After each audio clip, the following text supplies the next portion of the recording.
Dr. Jonathan Fields, what are your top 5 favorite ways to slow the aging process so we could burn fat, produce energy, and feel amazing? It's a great question, Ben, and this is going to be based mostly on my clinical experience. And I could tell you, number one, that I see underdiagnosed or misdiagnosed, and a lot of times just medical providers are not paying attention or asking these right questions. Number one would definitely be hydration. You would be surprised how many people are chronically dehydrated and they don't realize that, one, they're either not drinking enough water or they're drinking the wrong things. And I'm talking about doctors, nurses, physicians. I had a dentist come in one time, chronic eczema, really horrible looking skin. And literally, and he's seen obviously a lot of doctors, and is a medical professional. He's got a doctorate degree. He's trained in this. The man was drinking zero water, none. All he was drinking all day was coffee and like iced teas. And what he had told, and when I tried to explain it to him, he argued with me and told me that there's water in the coffee. Now, obviously, when you're drinking something caffeinated, coffee is a diuretic and a laxative. And with the caffeine, it's actually dehydrating you more. I had another, a psychologist I was doing a functional medicine consult for today, and we were going over in his chronic IBS and stomach stuff. And same thing, he was drinking about 3 glasses of water a day and 2 to 3 coffees plus 2 to 3 other caffeinated soda, water, beverages or something like that. So I think if you want your skin to look good, if you want your hair to shine, if you want your hormones to function properly, if you want to be able to lose weight or keep a good physique, if you want your muscles to fill out, you need to be hydrated. There is no way to get around that. Good quality water. That's a surprising first start there. I think most people wouldn't have expected that to be the first tip, but I agree with you on that, Jonathan. A lot of people are chronically dehydrated. They're drinking their 4-hour energy drinks, their coffee, their tea, and they don't realize that, yeah, there's water in there, but there's a lot of things dehydrating you.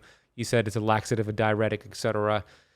What in terms of because it's hard to say, there's the old adage of like 8 glasses of water each day, right? But one of the things that I discovered is that everybody's so different. I know that you understand Totally. that.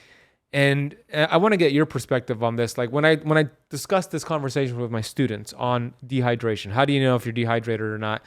I have them look at their urine and I have them let me know if it's mostly clear, mostly yellow, or what. Is that a good gauge to see if you're hydrated or not? Yes and no. Okay. I love that you're doing that with your students. I love that you're focusing on it. And I will go back again and say that is number one. I mean, that is the most essential element of life. That's what most of what our body consists of, right? And that's what most of the earth consists of. That's what all the air consists of. So we need it. Urine is a good measurement, but what if you're taking a multivitamin? Yeah, might or a change the B-vitamin, color. right? Yeah. Usually it's a B2, B3. It's Folate, folic acid might change Yeah, it. all that stuff. Riboflavin. Exactly, right? The B2. So it's going to make your urine look like Mountain Dew. Yeah. So sometimes that might not be the best. It does vary from person to person. I think like that 6 to 8 glass should be like a standard safety range, but just like labs, when we look at it, you're going to have a more or less range. I just know if you're drinking 2 to 3 cups, or sometimes I will literally have people come in and tell me they can't even remember when the last time they drank water was. Wow. Which is crazy. I'm always like, how are you even alive? I wouldn't make it like, I don't think an hour, or a day or two maybe, but Because they think they're drinking water when they're drinking the teas and the coffees. Correct. And it's actually just making the situation worse. I said, you weren't born in that. The womb wasn't full of that. Your veins are not supposed to be running with that. But then a lot of people complain, right, about they have low energy. They have brain fog, their cognitive abilities. If you are even 1% dehydrated, which most of us usually are at any given time, that affects your cognitive abilities. That will add to that brain fog. And that's especially important if you're exercising and sweating and even losing more minerals and electrolytes. What are your favorite sources of water? So, I don't get too crazy on the water. I mean, I do drink, I have a reverse osmosis system that remineralizes the water. Obviously, if you are drinking distilled or purified water or RO, you need to remineralize that water. Because it strips everything out, good and bad. Exactly. So I think RO is the only way that you're going to get out all the heavy metals and the chemicals and other toxins and things in the water. Even like, for instance, in the city where I live in, they actually RO the water at the plant. But then they add in chlorine and they add in fluoride, and then it goes through those old pipes that are, I don't know, lead and copper or whatever it is. So your little basic home filter under the sink or the little refrigerator filter, that's not getting all that stuff out. Yeah. That's taking out the big stuff. I'm not against all the fancy waters, but, I think some of the biohackers might disagree with some of this kind of stuff, but for me, I like to keep things as simple, as natural as possible. And if we look at things like the blue zones and these people were living, like the places where they were living the longest, they weren't taking 100 supplements. They weren't they weren't doing red light therapy, right? They were doing the sun and drinking water and these natural, simple kinds of things. And they didn't have all the EMF exposure, all that kind of stuff. That's true. I personally use an RO machine too, and then I also get just natural spring water from like Mountain Valley delivered to me in glass too, which has Mountain Valley is a good source. Microplastics. Yeah, no microplastics there. Okay, so the first tip is to get hydrated. And speaking of the hydration, that's another one of the big problems is, right, the microplastics. Yeah. How many of us are drinking now? Sometimes it's necessity, but I can't even tell you how many patients I have that only drink bottled water. Yeah. Plastic bottled water. Right, thinking that it's good for them. And I'm like, well, when that was transported in the back of a truck and it was 180 degrees in the truck that's not refrigerated, that's melting in there. And then all your food is also packaged. And not to mention people are drinking fake water like Dasani and Aquafina that's in plastic water. It's like that's a trifecta of issues. What a lot of people don't realize is that water is just tap water. Yeah. Right? It's filtered the same way as tap water is, and then they put it into this bottle. And, that's wild. And those big companies are actually leaching a lot of the reservoirs and aquifers dry that communities rely on, and they come in and get their money into their government officials or lobby whoever they need to, and then these communities and farmers and other places that have been relying on these water sources for generations sometimes are left with nothing or very little, because it's all getting bottled and sold for astronomical prices. Jeez, yeah. So I would recommend for those watching and listening, stay away from Dasani, Aquafina, stay away from Zephyr Hills, which is a popular Florida brand, and there's a few others, but for sure you want to go with glass. The other thing people don't realize is if the water is bottled in the state that you live in, like some of the brands that you just Zephyr mentioned, Hills, yeah. There's no testing required. They report their own numbers to the state or to whoever. And I don't, personally, I don't trust these mega corporations to report the quality or the cleanliness of the water accurately, because they're going to do what's best for their shareholders, right? Of course. And then I think to go even further on that, most importantly, is if you are drinking water, get yourself metal or glass steel or glass. ceramic, Yeah. right? Not plastic. Yeah, smart. If you're watching on YouTube, he held up his stainless steel bottle of water. Okay, first tip, get hydrated. Yep. It's going to help your cells. It's going to help your body function better, your skin complexion. You're going to feel better. Circulation. It's going to help with circulation. Right. Your blood is probably 80% water. So if you're not hydrated, it's going to be too viscous. Then you're also more likely for blood clots or heart attack, stroke. I mean, all these high other blood things. pressure levels. The heart has to work even harder now. And that's why water is my number one tip. Okay. All right. We're sold on water. What's number two? Number two, I would probably have to say, is something that I think your audience will be very familiar with, is going to be keeping your glucose levels in check and kind of going on a low-carb diet. I think we have a lot of agreement on not being stuck on any one particular dogma, whether it's vegan or carnivore, switching, so you get some kind of biodiversity, and finding the right diet for you. I think a lot of times people just kind of get stuck, oh, my guru or my coach said, eat this way, and that might work for them. That might work for the majority of their clients or patients. It might not work for you. And sometimes people get stuck on that. And even though it's very clear to see that they're doing damage, they continue with that. I had a patient come in one time who was on a raw vegan diet for 6 years. She was a senior citizen, probably early 60s, and her diet consisted of, among other things, 14 bananas a day. Wow. Yeah. That's a lot of sugar. To say the least. I don't know how she was having a bowel movement either, but well, there's some fiber in there, but right, yeah. So I thought that was naturally crazy, and she ended up actually not coming back, even after though she had signed up, and I had been through this whole thing and told her, listen, you're gonna have to make some dietary, some lifestyle changes, and she just didn't want to hear it. And it come to find out, she was following some online celebrity fitness trainer, and that was his diet. So I pull up his photo, and I'm like, let's take a look at him. It's like in his 30s, washboard abs. And I'm like, well, if we look at him, look at you. You came in, you've got 5 different autoimmune diseases. It's not working for you. She didn't want to hear it. So I think definitely, we know this, too much sugar, will damage your skin, will damage your sleep, will damage your hormones, your stress levels, damage your organs, damage everything. So I would say that's definitely Number two, I'm not saying don't ever enjoy yourself or have like a little treat or a snack, but I think we've grown up in a society where we want this instant gratification after every meal, sweets after every meal, right? And then we end up with insulin resistance. Yeah. And that is the first domino to fall, that high insulin level, insulin resistance, hyperinsulinemia that leads to really serious conditions like type 2 diabetes, which leads to cancer and heart attacks and strokes, etc. But the first domino is the insulin levels. It's the high blood sugar levels, but then insulin will keep that in check for about 14 years on average, according to the Whitehall study. And then the fasting blood sugars change, and then the diagnosis is made. But it is the carbohydrates, because to your point, Jonathan, if we just look at the 3 macronutrients and see what glucose and insulin response is achieved from 3 different macronutrients, carbohydrates by far give you the biggest response versus protein and fat. Easily. Yeah. Easily. The fat doesn't even move glucose and insulin. Protein has a small, what's considered a phase 2 response. And we're not saying to never eat carbs, but we are saying, look, if you're one of the 93% of Americans that are metabolically unhealthy, you probably need to really lower your carbs in the meantime and lower those glucose and insulin levels. Well, we know our food pyramids were just wrong, and science changes every day. And unfortunately, physicians sometimes are the last to learn about these things. That's why I love like pioneers like you leading the field in this, that are really educating the general public and having these podcasts and doing these books and these seminars are kind of up to date on the newest science, right? It seems like a lot of medical professionals, once they graduate school, they kind of like refuse to ever go back and read anything again or to update their education. And that's just not the way science works, right? The dietary changes are different today. Exercise science is different than it was 5 years ago, 10 years ago. What they're teaching in physical therapy schools is not what they were back then. So it's the same thing with dietary stuff. And like for me personally, I'd say maybe 15% of my meals are carbohydrates, 15 to 20%. I'm not on a restrictive diet. I'm also not trying to lose any weight, and I feel great. So I don't need to have any sort of restrictions.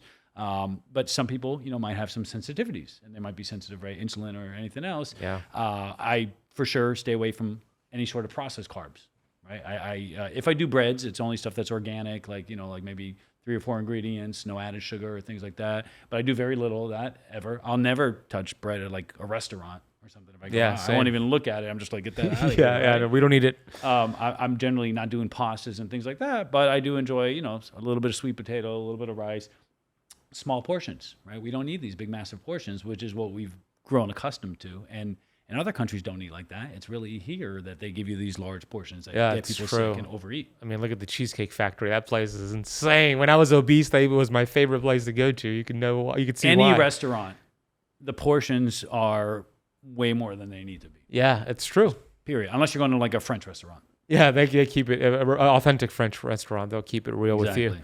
It is important though to especially if your goal is to tap into some stubborn fat that you want to burn, belly fat, love handles, etc. That white fat, that visceral fat that applies pressure on your organs, that leads to fatty liver and fatty pancreas and leads to a lot of problems. Insulin allows you, when you lower insulin, I should say, it kind of unlocks this switch for you to start pulling fat from your stored energy, your body fat, but also pulling fat from your liver, your pancreas, etc. All the visceral fat. Yeah, all the visceral fat, that white fat. And you're not going to be able to do that unless you lower insulin. And if you're eating 300 grams of carbs a day like the average person is, you're never going to lower insulin to achieve that.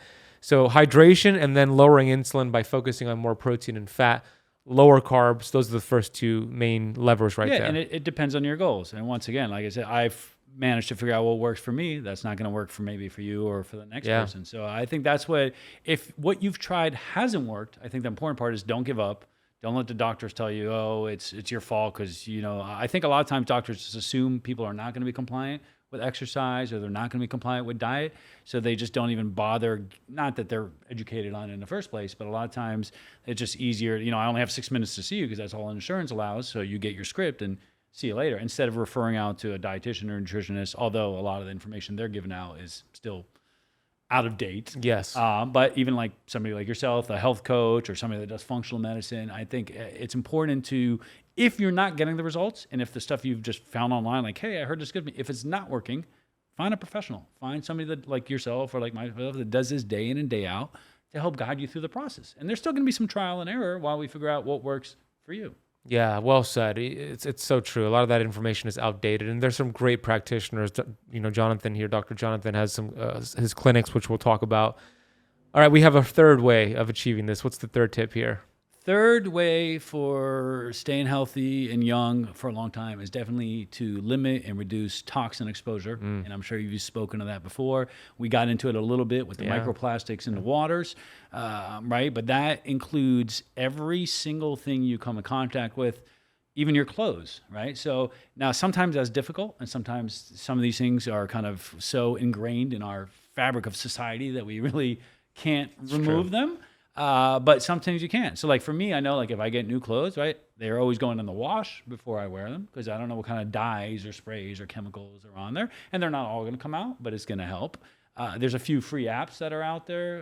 Like 𝙎𝙬𝙎𝙎𝙀 is one that I like to use. Yucca? Yeah, and it's 𝙎𝙬𝙎𝙬, and you could just put it on your phone and you could scan barcodes of products and it'll tell you what the toxins in them are. It'll give you a grade. It'll give you like a green or red, like, hey, this one's good. And if it tells you this thing is too toxic, it'll sometimes give you like products that are similar that have less toxins in them. That's cool. So that's a great one. But I'm talking about skincare, to the shampoo, to the soaps, to the toothpaste that we're using, to all the foods that we're buying. We live in this world where we are, I think a lot of it's intentional, right? But we are exposed to toxins, including electromagnetic frequencies at every single turn and part of our day. And that will definitely shorten your lifespan and start to have cells kind of work against you and break down and do things like fold and other things that we don't want them to do, because that could lead to more serious problems down the road. Yeah, this is a big issue, especially in this day and age. It might be like this conversation, if we would have had it 20 years ago, might have not made that top 5 list here, but in this day and age, definitely has to make that top 5 list of what to do. These toxins are, a lot of them are lipophilic, right? They're fat loving, and they love our fat cells, so they increase our adipocytes. They create new fat cells potentially. And the reason the body does this is because the solution to pollution is dilution. So when these toxins enter the body, the body does not want these toxins to be freely circulating around in our bloodstream. So it'll shove it into the fat cells through a pathway, ppAR gamma, and they make us fat and they make us sick and inflamed. You just mentioned what's happening there. We have protein folding issues. Disrupt our hormones. These obesogens, they're called also diabetogens. And speaking of the dilution, goes back to the hydration, right? If you're not flushing them out through urine or sweating, or defecation, that's how we eliminate toxins from the body for the most part, right? Other than sleeping or a couple other things. Those are our 3 major toxin elimination methods is defecation, urination, and sweating. So if you're not hydrated enough, you're not going to be doing that at the frequency or how you should be, and you're not going to dilute the toxins, and they do bioaccumulate. They do throughout the lifetime, especially things like mercury. And we could spend like 3 hours on just this that alone. Could be a whole separate podcast. Yeah, it could be a whole separate podcast. But I do want to give those listening and watching a couple of like actionable steps here. You gave a few, the Yucca app, which is great. I haven't heard of that one. There's also the Clean 15 and the Dirty Dozen in terms of like foods. That's just like a general guideline you could look up if you haven't looked that up. But I think a very important thing to do is also your detergents, because you're pretty much smelling your clothes all day or your bed sheets all day. It's transdermal absorption. Yeah. And whatever you wash your clothes and your bed sheets with, you're pretty much breathing that in 23 and a half hours per day, except for the 30 minutes that you might be naked when you're showering or doing whatever. So getting a clean... In which case you're getting chlorine and fluoride into your shower water. Oh, Jonathan, you're giving them all the bad news. Put a shower filter, $30, $40 on Amazon. I have a whole house filter. Yeah, I'm renting, otherwise I would do that. But You could probably do it. I could probably do it too, yeah. But we actually do have a whole house filter. Okay, yeah, great. the owner actually has one. But even with that, I even put a shower filter just as like a backup plan. Yeah, absolutely. But if you don't want to put a whole house filter, you could buy a shower filter. Like $30. Yeah, $30. Just replace the filter. Screw it right on there. Every 3 months. And then that'll take care of the showering part. But like your detergent, Tide and Gain and these fabric softeners, they are wrecking our health. Fragrances, the Febreze. So just get a non-toxic detergent. We're not going to push any product on you. Scan it with the app, and I'll give one more hint for detoxifying. Cilantro, parsley, right? Great for removing heavy metals from the body, just great greens to help clean and detoxify the blood. And the lymphatic system, and water, to your first point, helps the lymphatic system move, the gutter system of the body.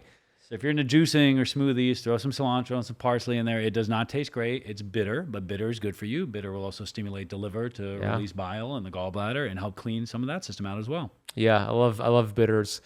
And then what do you do when you're in a Uber and they have that air freshener just being blasted on you? Depends on how long the ride is. If it's like a 10-minute ride, I might take the hit. If it's like a 30-minute ride, I kind of have a conversation with them. Yeah, I mean, sometimes you need to, but that depends all on your personal level of comfort, and you kind of read the situation for what it is and decide how important it is. But like you mentioned, I think most important is the day-to-day, right? If you're exposed the things to you the can things control, you're wearing, the things you're putting on your face, your hair, the things you're putting on your skin before you go to sleep, those are the things that are really going to absorb into the system. The water, the food you're drinking, all the stuff that you're actually in contact with, those are going to be where you pick up the majority of your toxins.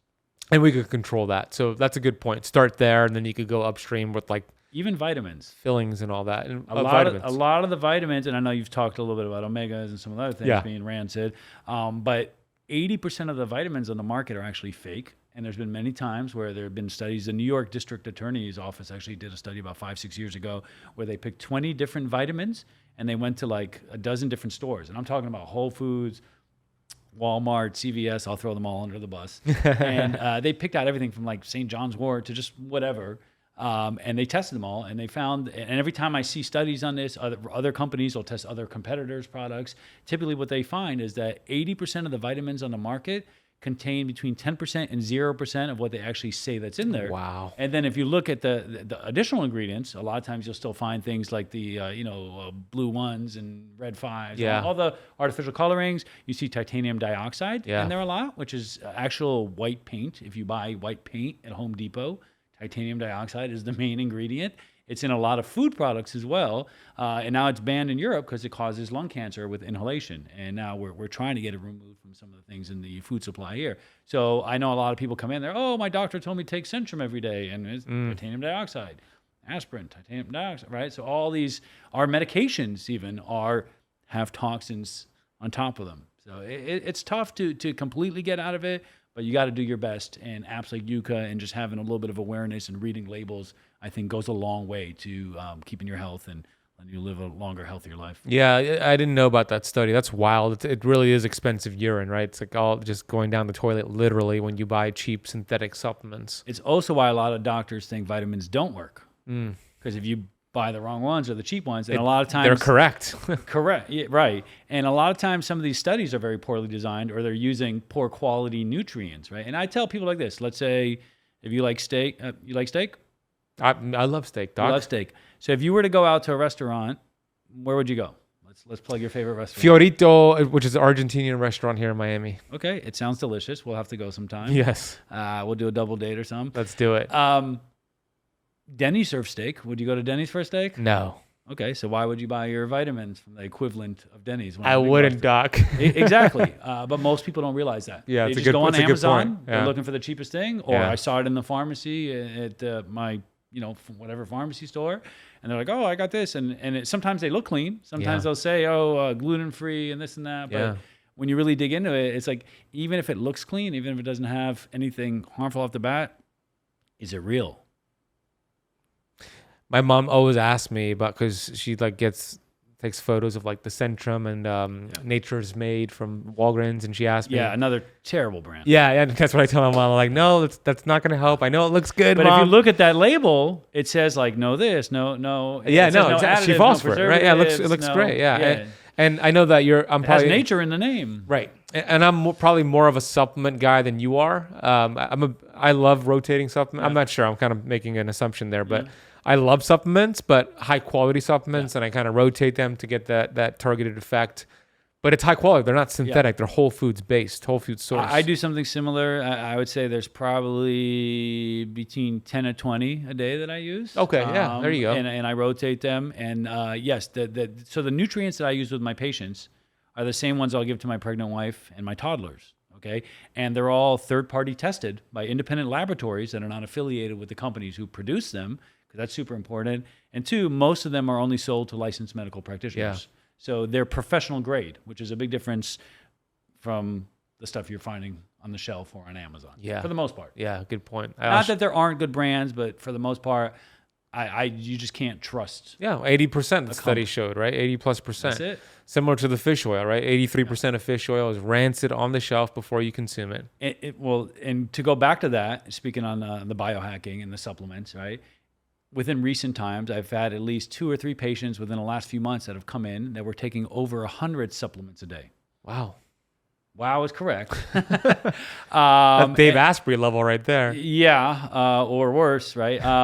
And I think, we get caught into this like obsessive compulsive thing. And I think high performers tend to fall for that kind of stuff a lot too. Absolutely. And you've talked about this, and I've seen some about turning your addiction into something positive, right?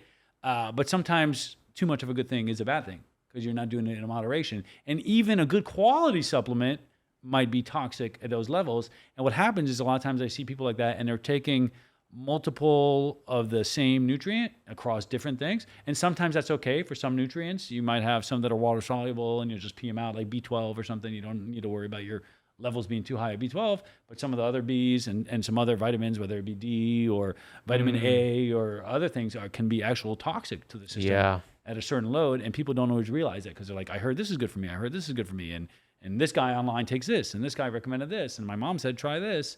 And next thing you know, I'm taking a toxic load. And even if they are all good quality nutrients, you might still be creating an issue. That's a good point. Oh, wow. Over 100 supplements a day. I don't think I've ever done that. Sometimes I'm actually detoxing them or having them remove supplements. And then on top of that, I'm like, well, you came in here, you're taking all these supplements. I know you're spending a lot of money on it, and it's clearly not working. Yeah. Yeah. They're probably so inflamed it's not even getting into the cell. They got to take care of the other things. There's that, and there's a million other reasons. Yeah. All right. So number 3 is reduce your environmental toxicity load. What's number 4? Number 4, I would say, is one that doesn't get talked about as much, in little bits and pieces. But I think it may even be, I don't know that I could put these in numbers of which one's most important. I think we won't. Let's just say these are 5, but they're not in any order. Yeah, how about they're that? Crucial. They're definitely my top 5, and I think they're all probably equally important, other than maybe just hydration. I think that'll always be my number 1. Is unity of mind, body, spirit.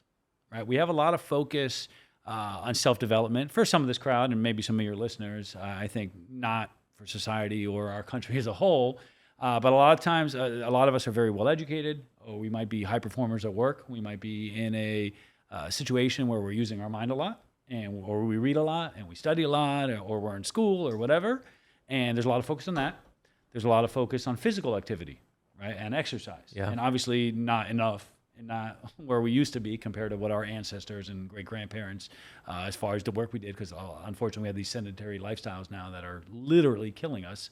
So I think you need the mind and you need the body, but without the spirit component, you are completely neglecting the entire, I think, existence of human history, right? I think it's only in the last few generations, maybe the last 100, 200 years, where we've kind of tried to, almost like the pharmaceutical industry and the medical device manufacturing industry was like, you don't need to worry about that. Like, just, if you exercise and eat and you take our drugs, you'll be fine, right? And the unity of all three. And a lot of people are like, oh, well, when I exercise, I'm in my zone. And it's like, well, no, you're not, right? Because you could be on the treadmill and, yeah, maybe you're in the zone. You could be out for a run. You could be lifting in the gym. But maybe you're still thinking about your emails or your kids or your bills or what you're going to do in the work. So you're not really getting in the zone. You're not getting in that spiritual zone, right? And some of us do have, meditation practices or maybe religious practices, whether it'd be in church or temple or the mosque or whatever, where we're praying, and I think all that is fantastic as well. But I think there's not enough focus and not enough talk about doing all three and being conscious about the importance of all three and how that affects stress management and not just mental stress, but also the physical stress on the body. And I think for me, coming from a martial arts background and an Eastern medicine background, you always got to have that yin with the yang, and the mind and the body is not enough because your mind is always yang, yang, yang. It's I'm busy, I'm thinking, I'm multitasking, I'm doing a million things, but we're not taking the time to chill and relax. And a lot of times, a lot of us, I think, are borderline workaholics or workaholics, and sometimes we don't allow ourselves to, I think, enjoy just time off, time to chill, relax, look at the stars, have a coffee, and not have to think about those kinds of things, or do serious spiritual development practices. And there's a lot of people that are doing, like, let's say, yoga, and love yoga. It's great for some things. I think it's very harmful for other people, for many reasons that maybe we'll get into later. There's a lot of benefits to it. And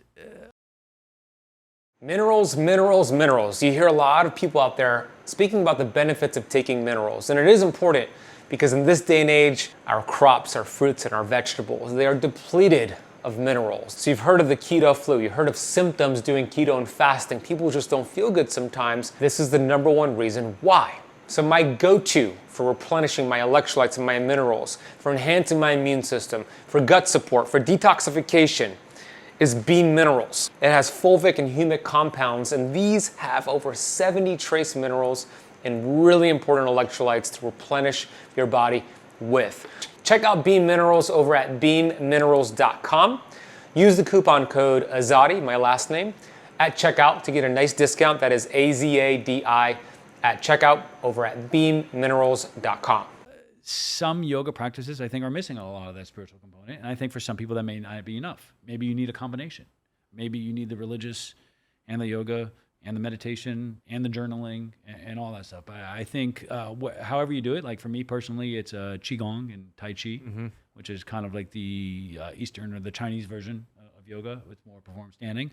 But there's a lot of awareness on the feeling of energy within the body, and there's a lot of visualizations that we do with it, which you might not have in some of these other practices.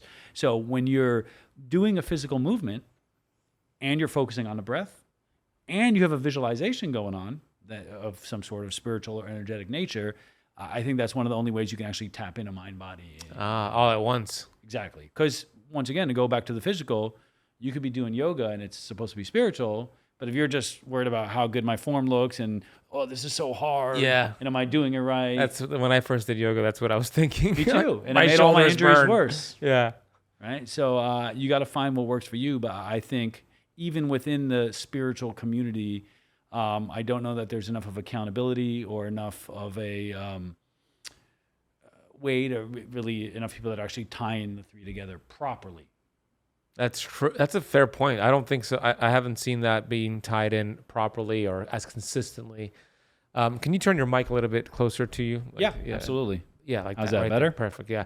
I got to ask you about the yoga. You said that for some people, yoga could be detrimental. What do you mean? What did you mean by that?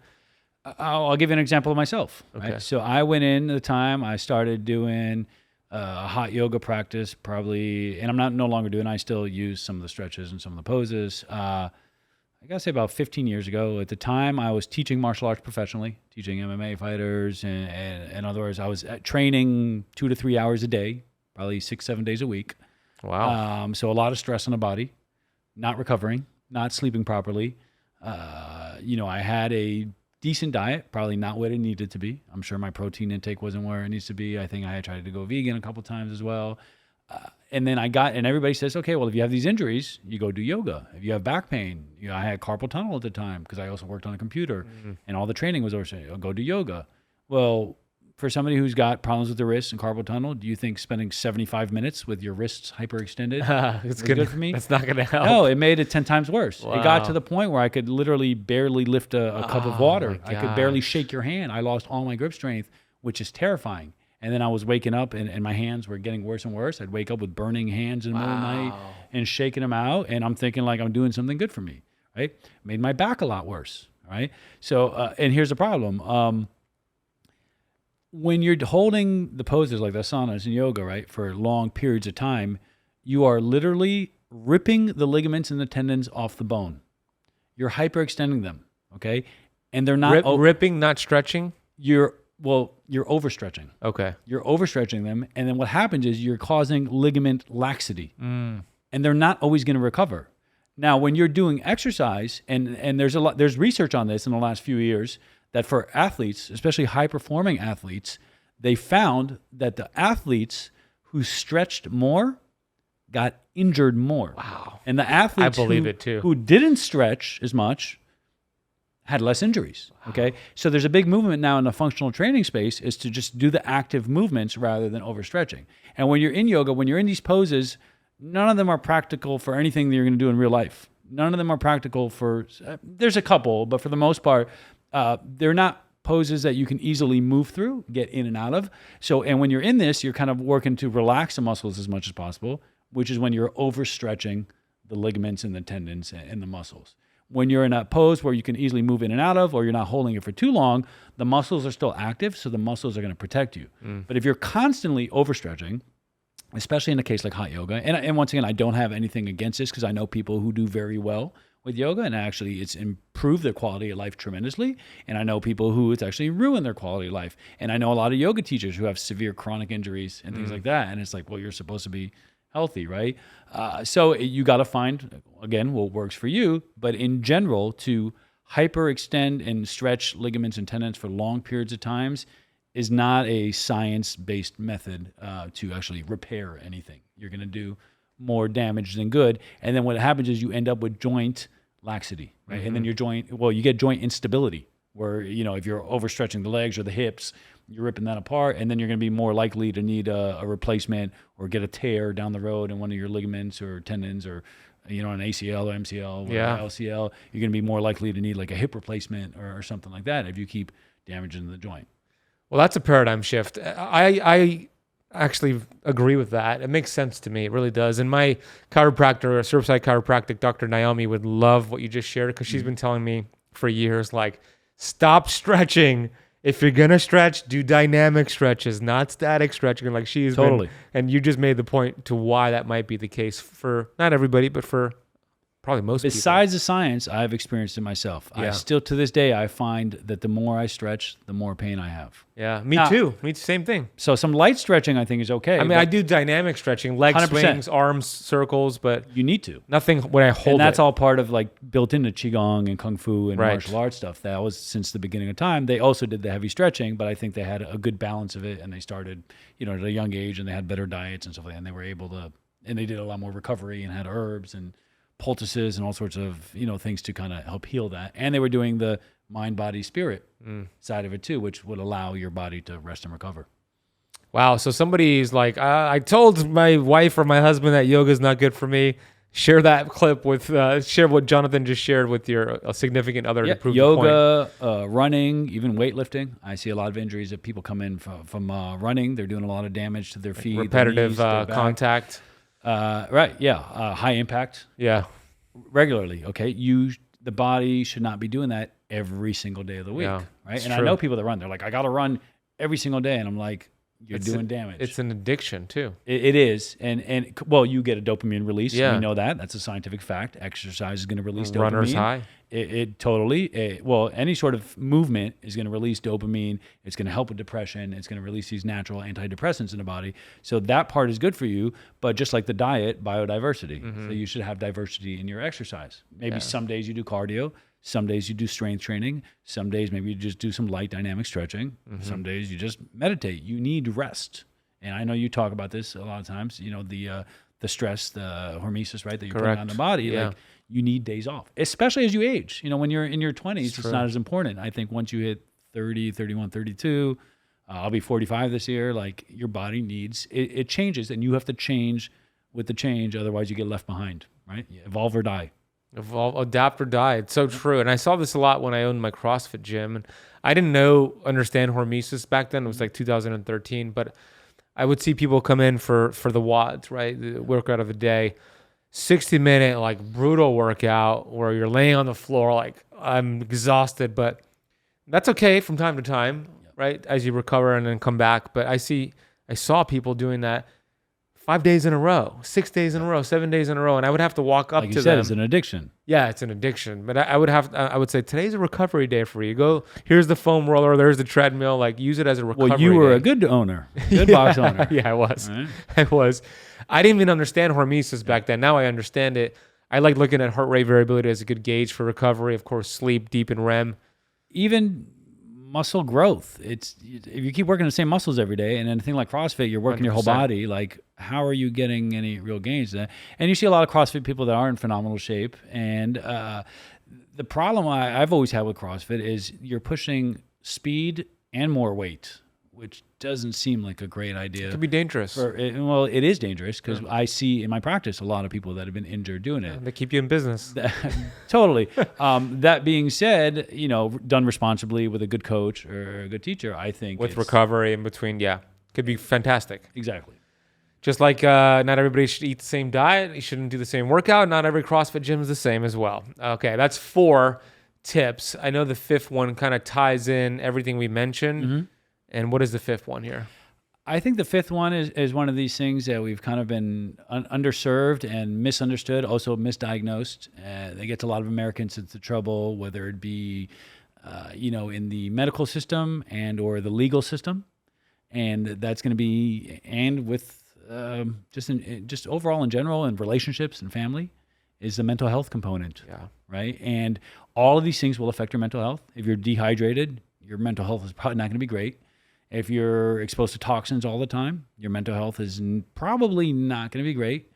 If your insulin and your sugar is through the roof and you're messing around with your diet and your gut microbiome is a wreck, your mental health is not going to be great, most likely. And if you're not taking these days for mind, body, spirit, and having, I think, some kind of developmental practice for each one of those, and maybe ideally one that combines all those together, your mental health is probably not going to be great. And outside of that, I think it's just awareness. And I even hate to use the word diagnosis because I feel like a lot of these diagnoses were created just to sell more drugs, right? When I was growing up, they had the ADD drugs, ADHD drugs. They tried to put me on all that. I was a wild kid. And part of it might have been all the sugar and other junk we were eating that our parents didn't know any better at the time. I don't think we had all the science. We didn't have the internet. We didn't have availability to know that we shouldn't be eating like this. And I think they didn't realize how much toxins and junk were in the food at the time. And your parents didn't end up putting you on the ADHD meds? Oh, they tried to. I didn't take you're it. The one who refused. Yeah, I mean, I would put them in my mouth and spit them out. Got it. And then there was a period in time, I think, that I did take them for a little bit, and I think they were helpful. But, now we know that they're actually damaging to the brain, and they can have long-term consequences as well. And they have the same effect as methamphetamines have on our brain, essentially, right? And cocaine and some of these other drugs. So I think it's a travesty that we have so many kids on there when it's part of it is just the education system's a wreck, and the food's a wreck, and everything else is a wreck. But anxiety. Like when I was a kid, I never heard of anxiety. I didn't know any kids that were taking medications for anxiety. I didn't know any kids that were on SSRIs. And now it's very common. I have people bringing in their teenagers, and they're on multiple, sometimes 2, 3 different drugs, and they've been on them for years.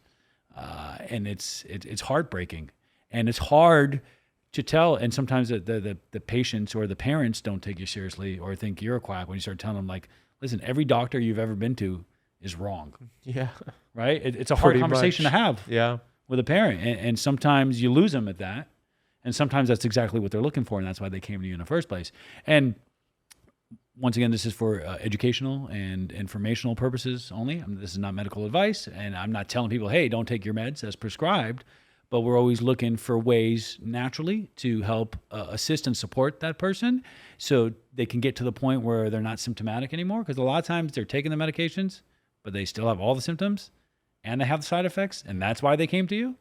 So a lot of what I do is try to get the patients to a place where they feel like they don't need them so they can go have that discussion with their prescribing physician about coming off or weaning off or whatever it is. That's so important. I love that you do that. And speak a little bit about the clinics that you have. You currently have 2, actually a 3rd one just opened. So speak about those clinics, where they could find it, and some of the things that you do, the modalities at your clinics. Yeah, absolutely. So my doctorate and my master's are both in acupuncture and Eastern medicine. I've studied in China. I've lived with Shaolin monks for months at a time. On That's cool, occasions. Bro. That's really a lot of fun. A lot of fun. I'm looking to go back between the kids and all. I have a clinic in the Coral Springs, Florida area. It's called Integrative Medicine US. It's at iMedicine US. That's been open about 8 years now. It's mostly acupuncture, functional medicine. We do some blood work, some IVs, and stuff like that. My brother and I have a med spa / integrative clinic in Boca Raton in West Boca. That's called Create Health. That's CR8 Health. And we do a lot of weight loss out of there, a lot of hormones, some aesthetics. My brother's a internal medicine physician, He's a DO in internal medicine, and he's double board certified in obesity medicine as well. So he's not one of these places that you go to that just open up and it's a get rich quick, weight loss drugs. And they took a weekend seminar in there. He actually went back and did a whole year, another board certification, which is a serious process. That's great For a physician to be able to do this and do it correctly. So we don't end up with people, being overdosed or injured by these medications. Or, I have people that come from other clinics and they're like, I never even met with a medical person. Wow. It was a salesperson that did the whole intake and everything. And some medical person prescribed it. And they're like, and we call and we call and we call. Sometimes we have questions for the doctor and we can never get a call back from a doctor. They're like, we never met a doctor. We never met a nurse. So that's illegal. I don't know how some of these places operate. But that's just the nature of the landscape. But there's money to be made. People are going to go for it. So we have that clinic there. It's been there for almost 2 years, doing very well. We're looking to expand that as well, too. And within the next 2 weeks, we're opening a third clinic with a group called New Path Mind and Wellness in Delray Beach, specifically for mental health stuff. It's going to be a ketamine infusion center. But what's going to separate us from others is we're actually going to focus on the integration. We're not going to be prescribing any other medication for people to take home because there is a potential for abuse with that medication. That being said, it's one of the safest medications in the world. There's never been one single clinical death at these dosages. It's a sub-anesthetic dosage. So maybe 10% of what you would use for anesthesia, which what ketamine is actually prescribed for. People do have these psychedelic-like experiences that they say are actually life-changing. And we are going to be coupling that with therapy. We don't want people coming in just like, this is for treatment-resistant depression, for anxiety, for, maybe OCD. Panic attacks. PTSD. Yeah, people that have serious, mental health conditions, addiction, things of that nature. And there is a lot of clinical research to support this work. If you look at most of the studies, there's over 20 studies that I've read. There's more being done. And the rates that we're seeing for things like treatment-resistant depression is anywhere from 60 to 70, 75% success rate after everything else has failed, meaning they've already tried TMS and EDMR, they've tried SSRIs, they've tried psychotherapy, none of that worked, and then you're getting a 70% success rate. And is that 70% success rate outside of other lifestyle changes too? That is just with the ketamine-assisted therapy and psychotherapy. So if you added the other lifestyle changes, it'll increase that success rate. Exactly. And what we're looking to do is kind of set the gold standard for that. Like we just talked about with the other medications, what a lot of these other clinics are popping up left and right. And it's like you come in, you do your ketamine, and see you later. Mm-hmm. And then hopefully it works and whatever. Right? And a lot of them aren't really offering therapy. They're not pushing therapy. They're not pushing any lifestyle changes. And our, philosophy on that is that it's irresponsible. We want to be part of the solution, not part of the problem. We don't want people doing more drugs. So the protocol that we're using was developed by Yale University. And what it is, it's 6 treatments done between 3 to 6 weeks. And you do psychotherapy, okay? And that's what most of these research studies show has this kind of clinical efficacy. Now, with us, we're going to couple in the lifestyle coaching, the dietary stuff. Community. We have a event space in a place that's about 1,000 square feet where we're going to be doing, some yoga classes, Tai Chi and Qigong classes, sound healings, group ceremonies, group integration, group therapy. So we discussed it a little bit earlier, but a lot of people's mental health issues stem from loneliness. Yeah. We saw this exacerbated in the pandemic when people were told, stay home, don't hug anybody, don't see your family for the holidays. So I think for some people, they might have high anxiety and maybe they want to be in the clinic room by themselves with nobody in there. But some people will enjoy having a group and having sat in a few of these groups. I could tell you what we do is afterwards we'll share our experience if you want to. There's no, you don't have to speak about it. But I think for people to understand that they're actually getting and how other people are feeling lets you kind of break down and accept that you do have the possibility to heal. I think sometimes even if you have these transformative experiences, sometimes it's hard to quantify that and be like, am I really better? Am I really not better? And if you hear somebody else and you listen to their experience, and then if you hear 10 people share an experience and they're like, oh, I feel so much better. I feel like I lost 30 pounds of stress. I feel like I melted away or I had this experience. And you're like, wow, this really does work. And it's social proof, right? We see that online with social media and the mob mentality. So we want to use that time where your brain is a neuroplastic state, where you're developing all these new pathways, when you're creating new instances in the brain where you're kind of able to turn off your default mode network which is these automatic negative reactions that we have, these preconditioning to these bad habits that we have. And in that time, that's when we're going to work with you, and you're going to come in. We're going to have red light therapy available at the place, PEMF, vibroacoustic therapy. There'll be acupuncture. You'll be able to do these movement classes, these meditation classes, these breathwork classes. I think our results are going to be a lot higher. And one of the things we'll be doing is doing research at the facility as well. Yeah, awesome. And doing an observational study and seeing if we can actually get higher success rates than some of these other studies have been reporting. That is so cool. And by the time this episode airs, that clinic will be open. I know you said in 2 weeks, but the clinic is already open if you're listening and watching. It's called New Path Mind Wellness. It's in Delray Beach, Florida. Yep. NEU Path. New Path Mind is the handle on the website, newpathmind.com. Newpathmind.com. We're going to put that in the notes down below. If you live in Florida, for sure, check it out. If you live in South Florida, if not, and you're dealing with a lot of these symptoms, you've been diagnosed with different things and you've tried different avenues, but it hasn't really gotten you to where you want to be, then you might want to consider, checking out Dr. Jonathan Fields' clinic. And you have 3, but this is the one that pertains to the mental wellness. Anything else you want to add to that in terms of where they could find you? You have those 3 clinics, which we'll put in the notes. Anywhere else in terms of where they could find you? Yeah, if you want to find me, just at Jonathan M. Fields. That's JONATHAN Fields on Instagram, Facebook, LinkedIn. Pretty easy to find. And I know your story because I saw you speak on stage at the Biohacker Expo, and you absolutely killed it and crushed it with your presentation. Thank you, bro. But share with my audience why this is so important to you. A little bit of your backstory and your purpose here. Yeah, absolutely. And I think this is one of the reasons when guys like us have gone through it personally and have seen family go through it, we can empathize more and have, something in common with the patients or our students where we can, we know where they've been, and it makes a big difference. And what I find is a lot in the clinics and a lot of patients that come from other places is a lot of times doctors have no bedside manner. A lot of times the staff is rude, right? And just disorganized.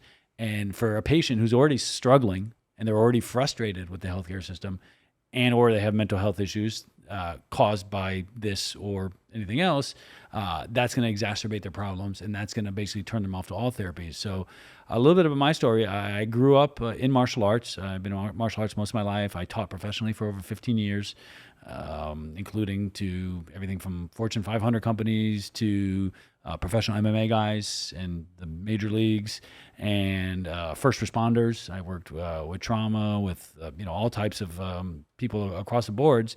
And when I was about 31, 32, so going back about 13, 14 years, I got really, really sick. And I started having a lot of chronic pain.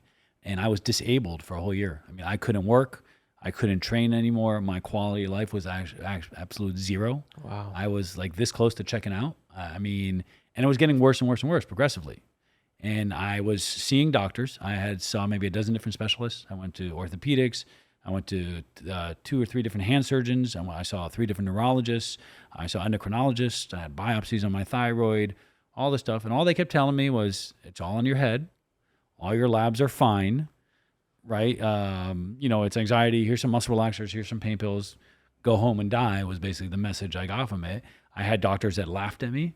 Really? Wow. Yeah, it was bad. And then I had doctors that thought I was in there looking for drugs, right? Because you're coming in, this hurts, that hurts.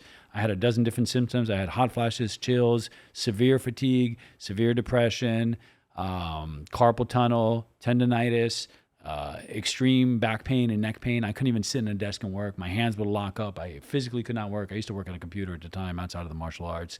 And it was getting worse and worse and worse. And finally, I walked into a friend of mine's store by the name of Reed Eckert. I share the space in Coral Springs area with him, Nutrition Direct. And he's a formulator. He's been inventing vitamins for, over 30 years. So he works with MDs directly. And I walked in, and the second I walked in the door, the first thing he says to me is, "You look like shit." So I said, "Thanks." I tell him the whole story. He tells me, "I know exactly what's wrong with you. I'm going to get you better." I don't believe him at all. I've already seen all these doctors and specialists. I'm like, "You sell vitamins." I had no idea that they worked with chronic health stuff and once again, most vitamins are fake is what we're taught to believe. And most of them are, right? So, but at this point I was like, screw it. I don't have anything to lose. He put me on a regimen. He had me change my diet. He had me start eating more meat. He actually wouldn't even sell me protein at the time. At one point he was like, "Get the F out of my shop, go eat a steak."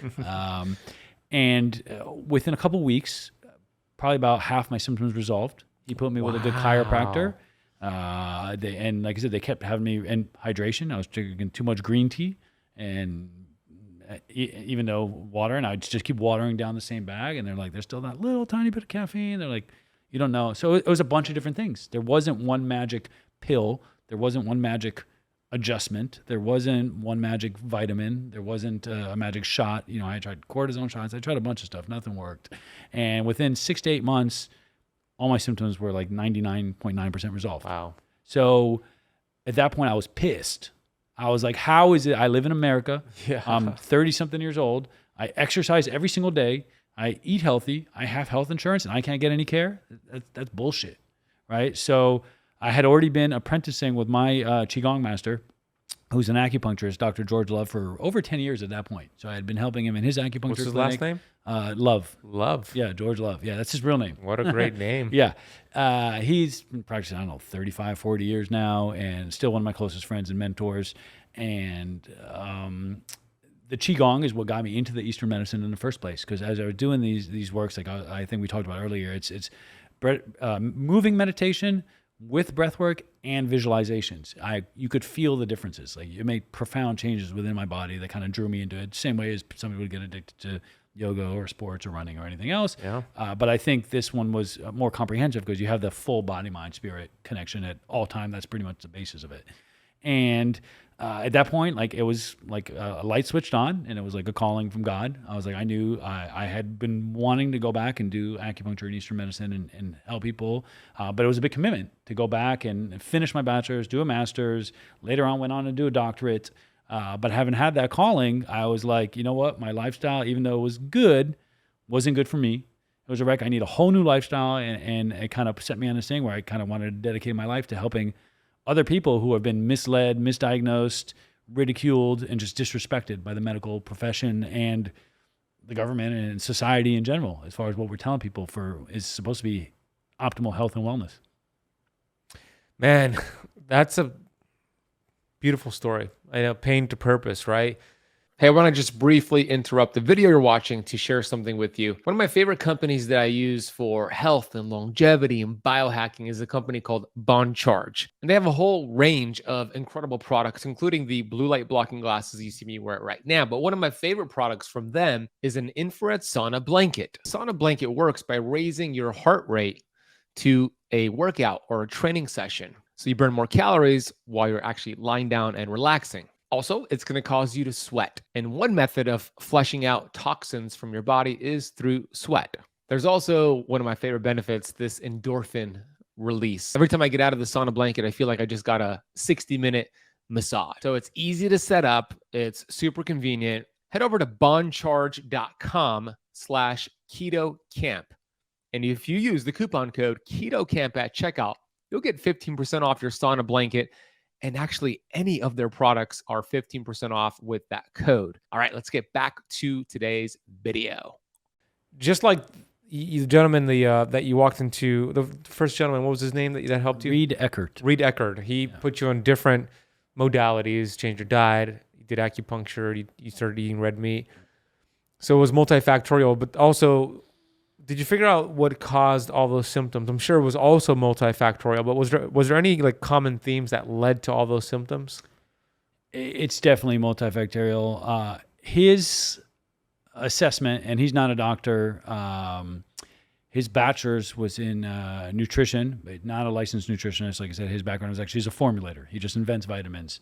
But his assessment was that these nodules that I have in my thyroid, that a lot of us have, and having nodules is not a problem. And I had them biopsied twice, which is a nightmare. They're sticking a 4-inch needle in your throat, and digging around, and it's not a fun process. Are you under anesthesia when they did? You're not. No, that's local. You're not locally. Like, are they numbing it or?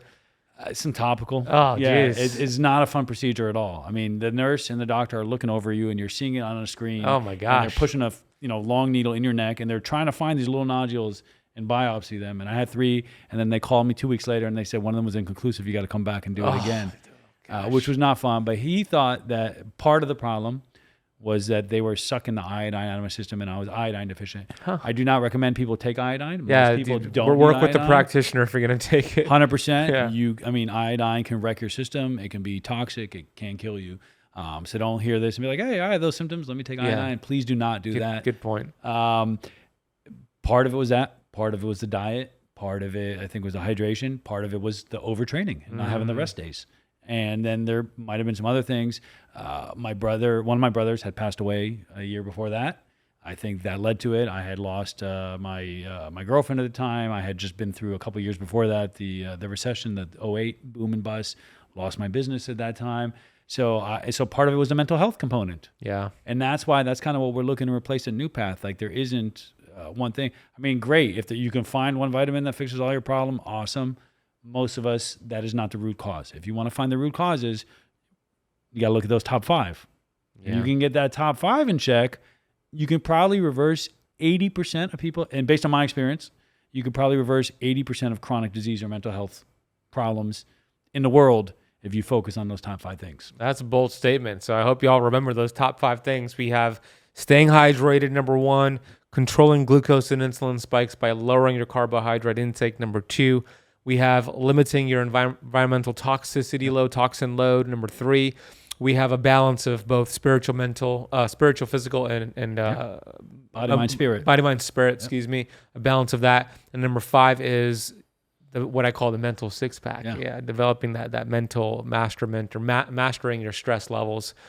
Man, what a great list. And that's a bold claim. If you follow that top 5 right there, 80% plus. That's based on my clinical professional experience and what I've seen in my personal life. And I've treated thousands and thousands of patients among the different clinics.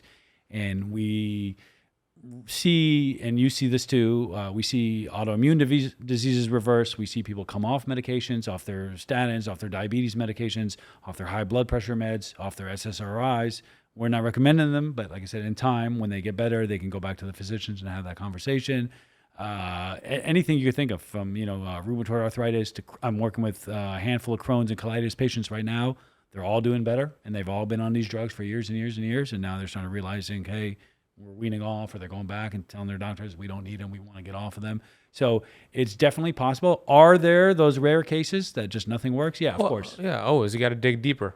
And I say 80% because for the people who follow the program and are compliant and are of an age where the damage is not too severe, probably closer to 90%. The other 10 to 20% is usually because they didn't follow the program, right? They just couldn't stop. And we said carbohydrates, but we didn't really mention sweets in there too. Yeah. I think we have a problem in this country, and I spoke to a patient I was doing a thing for today, is like, we want everything to be sweet. And I learned this from my mentor, Dr. Love, and there's the 5 tastes in life, and Eastern medicine goes into this too, reflects the 5 experiences in life. There's bitter, there's sour, there's sweet, there's spicy and pungent, and there's bland. And you need to experience all those things. You're not going to have a life without pain. And we see that, right, in Buddhism, right? Like you see pain is inevitable, but suffering is optional, right? So you need those flavors. That's what we talked about. You need the bitters. You need the sour. Not everything needs to be sweet. And water, bland. Yeah, exactly. That's a great point. Don't be scared of it. We spoke about supplements, and the last thing I'm going to ask you here is about a supplement. But I know this one is 100% effective. This one helps with everything we spoke about today. It's vitamin G. And vitamin G, of course, is vitamin gratitude. Nice t-shirt. Nice t-shirt. Yeah, for those watching, I got it right here. So Jonathan, what do you have vitamin G for today, my friend? Man, well, for one, I want to thank you for bringing me on the show. I've been a big fan of yours for a long time. I love the work that you're doing. I love the professionalism. I love the enthusiasm, the passion. I think you're probably one of the best guys doing it in the space. And I learn a lot. You're welcome. Thank you for sharing all this great content for all these people to watch. I learn a lot personally from your stuff and from the guests that you have on. So I really enjoy it. Two, I think, gratitude, I try to, go to bed and wake up with it, just say your little couple things, even if it's just one thing, even if it's for, just for waking up, for every meal that we have. And I think that's part of the mindfulness, is having these mindfulness practices with every single time you sit down and have a glass of water or whatever you're drinking or eat, you should take a second and just be like, I'm grateful for this food. I'm grateful for this. It changes the energy, it changes the vibe, it changes the frequency. It changes your mindset. It works. It is scientifically proven, right? And for my top 5 list, I am so grateful that we live in this country of abundance. It's not perfect. We got our fair share of problems, lots of them, but most of us have access to clean water. Most of us can get access to things that are not as toxic. Most of us can control the things we eat. It does take some work. Most of us can have our own mind, body, spirit. It costs nothing to go on YouTube and watch a meditation video and go outside and do some grounding and get some fresh air and sunlight. So I'm grateful that we still have that.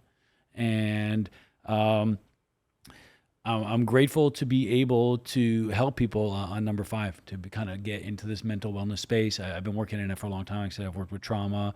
I'm an alumni from the Parkland High School that had the incident a few years back. I worked in their trauma center for a few years. Like I said, worked with all the city and the first responders in the area. So I've seen it firsthand. I've seen it in my family. I'm really grateful, more than anything, I think, for the ability to be able to help other people heal the way I was able to heal. And for guys like you that are giving this out freely for people to have this kind of information. Because I think, once again, I know for a fact, actually, based on my experience, that 80% of it is these kinds of things. And if you're not getting it, then I'm grateful that there's great coaches like yourself or myself or people that can share that and get people better and actually see results that are quantifiable. It's beautiful. Yeah. Thank you for that, by the way. Thank you for the work that you do. I'm a big fan of your work and all the things that you teach me as well. And I'm looking forward to Appreciate it. Doing more collaborations with you and checking out your new clinic in Delray. We're going to put Jonathan's information down below. Check him out on social media. Check out his 3 clinics. Definitely share this with somebody, especially if you know somebody who's struggling with maybe ADHD or addiction or depression, and they tried different things and it's just not working for them. Anxiety, PTSD. Yeah. This can make a huge difference for them, and they could make their decision if they want to explore this more if you just share it with them. At all the clinics, we do free consultations. So it doesn't hurt. Just, you call up. Virtual as well. Can you do it virtual? Yeah, absolutely. Yeah. We do telehealth. We have people that come in or before they come in, they want to see it. I have people that we do the functional medicine for right in the state. They're doing just, virtual. And then we work with people from all around. So, and then sometimes people come in to work with us. They'll come spend a week with us or a weekend a couple times a year or whatever it is. But yeah, we're happy to speak to anybody. You can call any one of the clinics and just ask for a free consult if any of these things are of interest. And usually at that time, it doesn't cost you anything. You'll talk to one of the providers, actually, not just a sales rep, and we'll see if you are actually a good fit and if it is something we can help you with. And if not, maybe we can point you in the right direction. But we try to be as honest and transparent as possible. And if we think it is something we can help with, we'll let you know. And if not, we'll tell you, hey, maybe this is not the best fit for you. I love it. If you enjoyed that conversation, be sure to watch this next video all about visceral fat and the top ways to blast belly fat. A biomarker called visceral fat, and it's the earliest expression of chronic disease that occurs in the human body. You should be wondering, when does it start? And the answer is visceral fat, and it begins in your childhood.